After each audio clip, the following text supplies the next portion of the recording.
Hello, magandang hapon. At bago tayo magkasayahan, ay nais ko munang ipakita sa inyo yung kabubuhan. Nakakalungkot, ang kabubuhan ito ay nanggaling pa sa professor ng University of the Philippines. Yung professor sa Mass Communications Department nila na si Danilo Araw na dating editor ng Times ng Inquirer. So, ang kanyang kabubuhan, sabihin ko lang kabubuhan. Wala na akong makitang term, pasensya ka na Mr. Danilo Araw. Ang sabi niya ay, basahin ko yung kanilang reklamo. May reklamo sila laban kay Marcoleta at kinasuhan na ng perjury. Ano ba yung perjury na kaso? Yun ang kaso na ikaw ay gumagawa ng krimen na tinatawag na ikaw ay nagsisinungaling sa iyong sinusumpaan. So, nanumpa daw ata siya. Sabihin na natin na nanumpa si Marcoleta. Pero ano bang pinag-usapan dito ng panumpaan? Sinumpaan na kasinungalingan. Ang sinasabi niya po rito ay nagsumite raw si Marcoleta ng SOSI. Ano ba yung SOSI? Statement of Campaign Expenses. Statement of Campaign Expenses. So, kasama bang donation dyan? Tingnan natin. Ano ang ibig sabihin ng SOSI? Kasama ba yung statement to disclose the donation?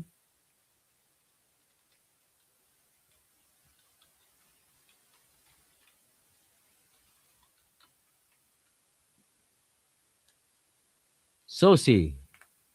SUSI. Statement of Contributions and Expenses and Expenditures. So, contribution yung man nag-donate. Kasama dyan. Okay.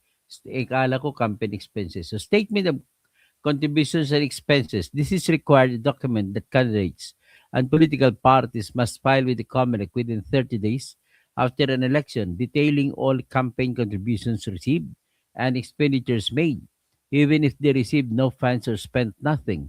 The goal is to ensure transparency in campaign financing, prevent undue influence, and comply with laws like Section 14 of Republic Act 7166 and Section 107 of the Omnibus Election Code. Failure to file can lead to penalties including administrative fines, disqualifications from assuming office for winners, or perpetual disqualification after repeat violations. For example, in the 2022 elections, the deadline was June 8, and COMELEC enforces this strictly for all candidates regardless of election outcomes. So, yan pong ibig sabihin. So, ngayon, titingnan natin, bubuksan natin ah, ang election law dito. Buksan natin ang Omnibus Election Code.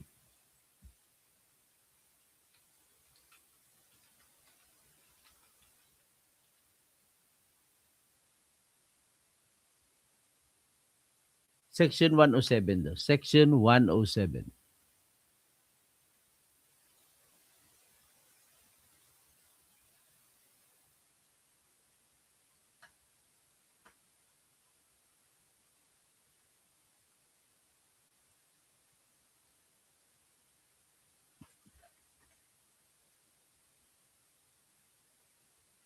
Section 107.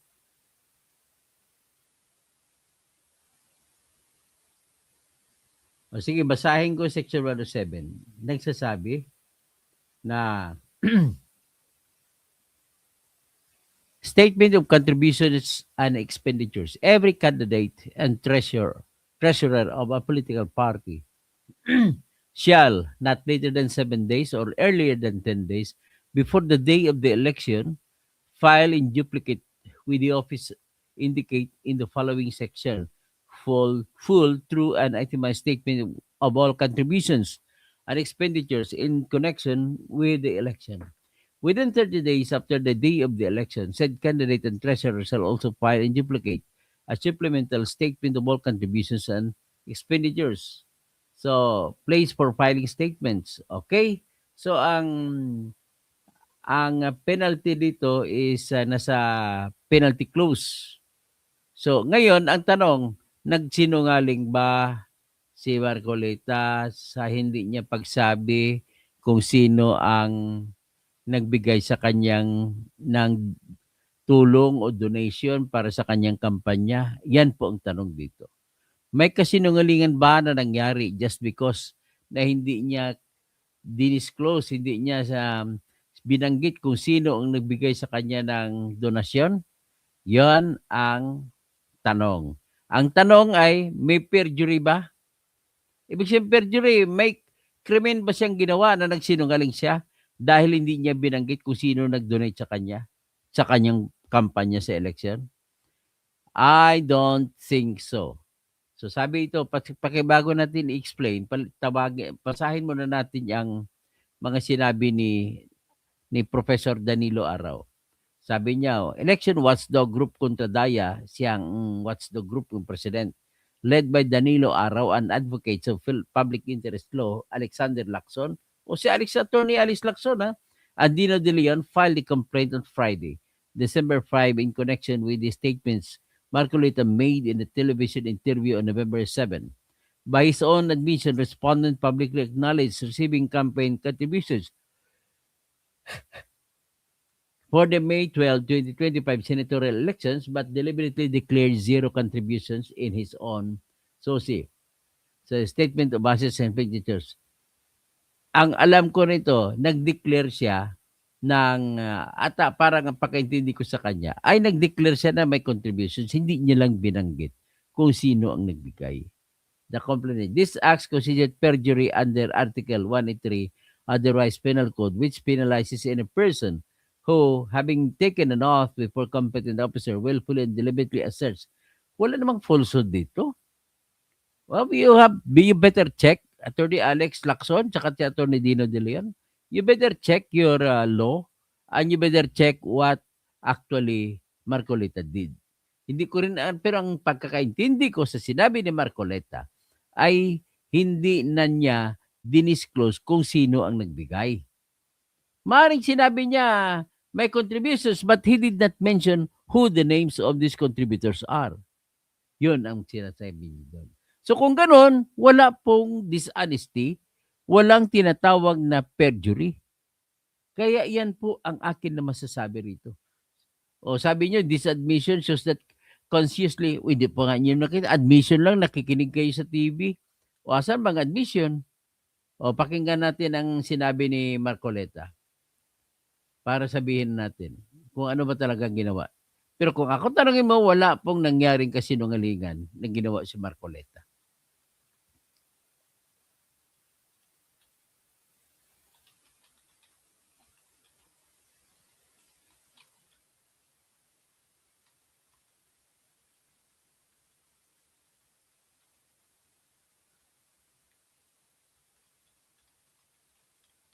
So, tingnan natin sa ganang mamamayan. Doon niya sinabi.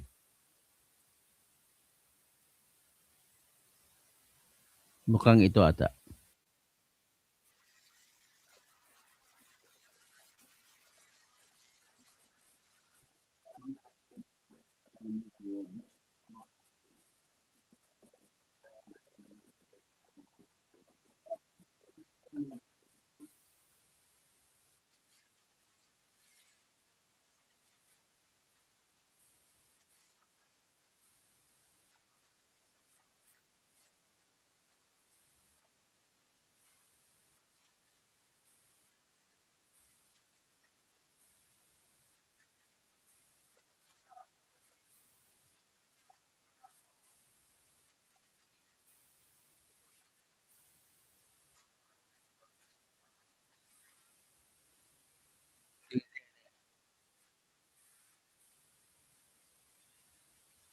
Hinahanap ko yung kuha ni Marcoleta, yung kanyang sinabi tungkol dito. Pero hindi ko makita ata yung video na yon.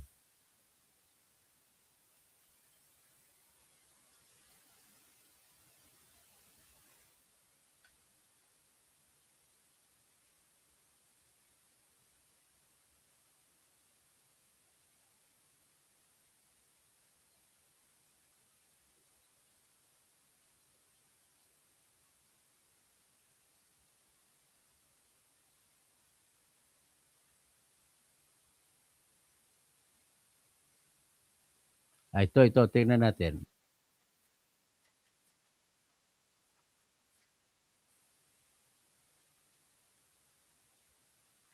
Dito ako sa bahay. So, tingnan natin itong interview kay Professor Danilo Araw. Kasi kung ako tanongin nyo, walang pagkasinungalingan na ginawa si Marcoleta dahil hindi niya lang sinabi kung sino. Yung pagsikreto mo ay hindi kasinungalingan. Kung pagsalita ka ng hindi totoo, saka pala magkaroon ng kasinungalingan. So, pakinggan muna natin si Professor Danilo Araw. And expenditures o SOSE, lalo na dito sa kaso ni Senator Marcoleta. Ang mabilis na sagot diyan ay may karampatang parusa ito ng permanent disqualification from office bukod pa sa posibilidad ng pagkakakulong mula 1 taon hanggang 6 na taon. Kaya napakaseryoso nito. Siyempre, bukod sa final namin sa COMELEC, nagsampa rin kami ng reklamo sa Ombudsman. Ito naman ay hinggil sa perjury o pagsisinungaling sapagkat inaasahan natin lahat ng mga government employees and government officials na maging makatotohanan sa kondukta ng trabaho nila at kasama na rito yung proper filling out of forms tulad ng SOSE. Napaka-basic nito na dapat na makatotohanan sana yung ginagawa. Okay. Professor, klaruhin lamang po natin. Dalawang kaso po itong final ninyo. Kagaya na nabanggit nyo. Una, election violation na nasa COMELEC. At yung isa ay perjury sa Ombudsman. May mga nagtatanong po, hindi po ba ito tipo ng forum shopping? Magandang punto yan. Yun din yung tanong ko dati sa mga abogado sapagkat bilang kontradaya, dapat nakafocus lang kami sa COMELEC. Pero ang naging paliwanag naman sa amin, wala namang problema, hindi ito forum shopping sapagkat ang posibilidad ng forum shopping ay mangyayari lang kung parehong basis yung magiging filing sa 2 o 3 fora o korte o anumang ahensya ng gobyerno.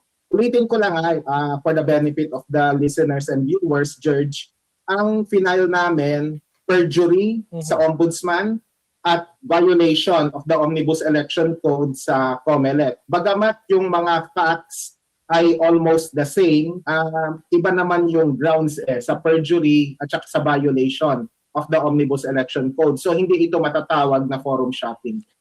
Ayon po kay Senator Marcoleta, ayaw daw po kasi magpakilala ng kanyang mga donor kaya hindi niya idineklara yung mga contribution ng mga ito. Ano po yung sagot nyo dito at nakalagay doon sa inyong complaint?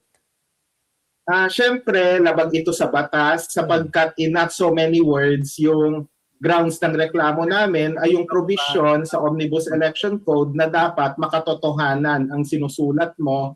At saka nakasulat din sa Part 5 ng SOSE na pumipirma yung mga kandidato, 44,000 yung tumakbo nung nakaraang halalan, true and correct yung detalye ng final mo. So yung terminong true and correct, dapat panghawakan po yan. So ang mangyayari dito, George, halimbawa, kung hahayaan natin yung ginawa ni Marcoleta, ibig sabihin sa 2028 elections, pwede pala na maglagay ng 0 campaign contributions yung lahat ng mga kandidato, tapos sasabihin lang nila na ayaw magpakilala ng mga donor ko. So, hindi ata ganun yung Danilo Araw ang sinabi. Sinabi niya ata may sinabi siya na may contributions, hindi niya lang binagay ang pangalan kung sino nag-contribute. Yun po yun. Iba yung hindi mo binanggit na mayroon pala at kaysa binanggit mo na hindi mo lang binanggit ang buong pangalan. May karapatan din naman sa ilalim ng Data Privacy Act, batas na pinagbabasihan ni Marcoleta, ay hindi siya pwedeng i-compel, i-disclose ang pangalan na nagbigay ng donasyon sa kanya. Kasi nga, pwede rin niyang panggamitin ang batas na yun. Pero hindi po yan kasinungalingan ang pagsabi na hindi mo i-disclose kung sino nagbigay. Ano ba yan? Let us use our common sense, our intelligence. You can only be accused of lying if you said something. But if you just kept your quiet, you did not commit any act of perjury. Ika nga ni Carlos Piromulo, more mistakes, more talk, more mistakes. Less talk, less mistakes. No talk, no mistake. Ganun lang po yan. Ang perjury po, Charles, mangyayari po rin yun sa pag notaryadong affidavit. Kahit hindi sa korte. Pag notaryadong affidavit at kung affidavit na kung saan siya nagsinungaling ay sinumite sa opisina ng pamahalaan, saka palang magiging perjury. Basta yung affidavit na yon ay kinakailangan talagang isumite. Pero kung hindi naman kailangan, wala pong perjury. So in this case, ang tingin ko lang dito ay pilit yung sinisiraan si Marcolita kasi identified siya kay Sara Duterte. Kayo naman, Danilo Araw, ay identified naman kayo sa mga makakaliwa, mga pink, at saka mga nakadilaw. So there is no... Anyway, I like what you are doing. But next time, please do it good. Ang problema lang kasi nito is nagreklamo kayo, mali-mali din. But I like your activism. Kailangan maging aktibo tayo lahat sa pakikipaglaban para sa ating bayan. Ang sa akin lang, next time, please do it fine. Do it good. At in this case, it is hanapin nyo muna po. Tingnan nyo muna yung si Sosi ni Marcolita bago kayo mag-examine. Analyze nyo ng maigi. Matalino ito si Marcolita. Abogado ito eh. So, ang sinabi niya, hindi niya lang nilagay ang pangalan. Very clear ang pagkakaalala ko nang nagkwento siya, nag-explain siya sa programa ng kanyang kasama na mga vloggers din sa programa ng Saganang Mamamayan, yung mga kasama niya, mga taga-Iglesia ni Cristo. Kaya po, wala po kasinungalingan na nangyari dyan. Maybe it could be a violation against the Omnibus Election Code, but it is not a violation of telling a lie. Okay? That's it. That's the only thing that I can see now.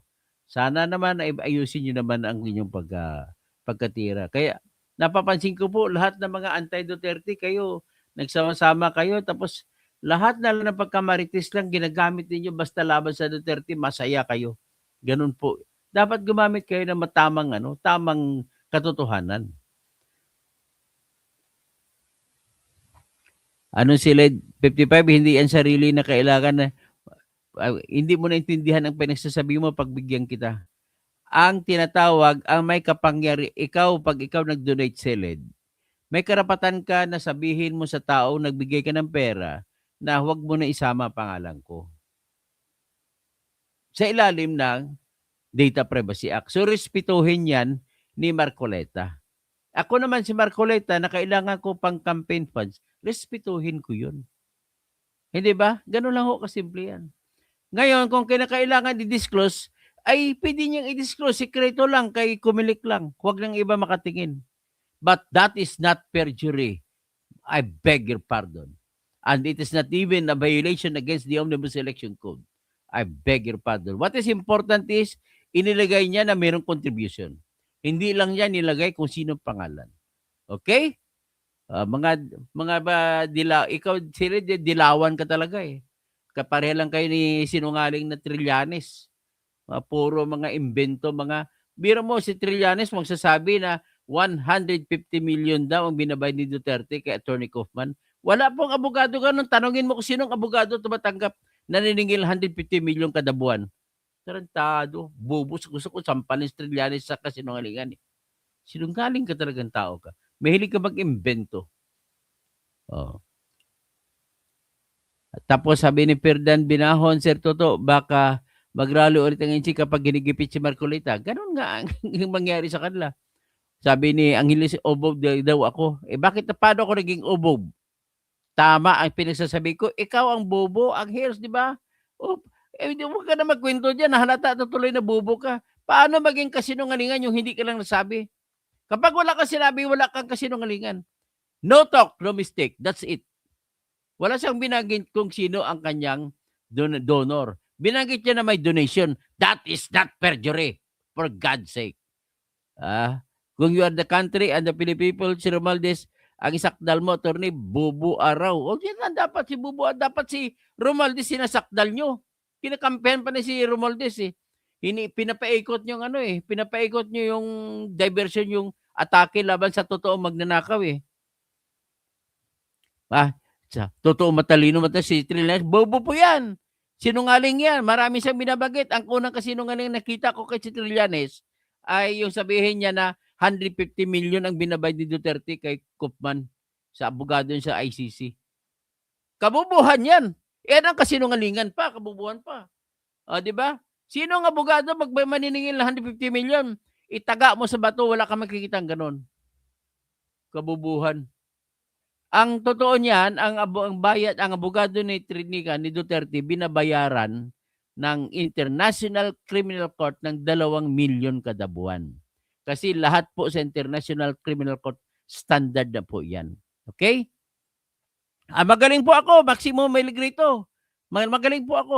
Pasensya ka na, magaling talaga ako. Oh. ang inyong kabubuhan, huwag niyo pakita rito. Oh. Ngayon, huwag ka magsalita na walang na mayroong perjury dito. Ikaw, Danilo Araw, you use your common sense. Ikaw, Attorney Alex Lacson, ginagalang pa naman kita. Ikaw, Dino Dilo, mahilig ka rin, marites ka rin. Napansin na kita, lahat ng binabanggit mo. You committed so many mistakes. You are just betraying University of the Philippines College of Law. You're all products of University of the Philippines, pero gano'n naman panalita nyo. Kabubuhan. Di ba? Okay.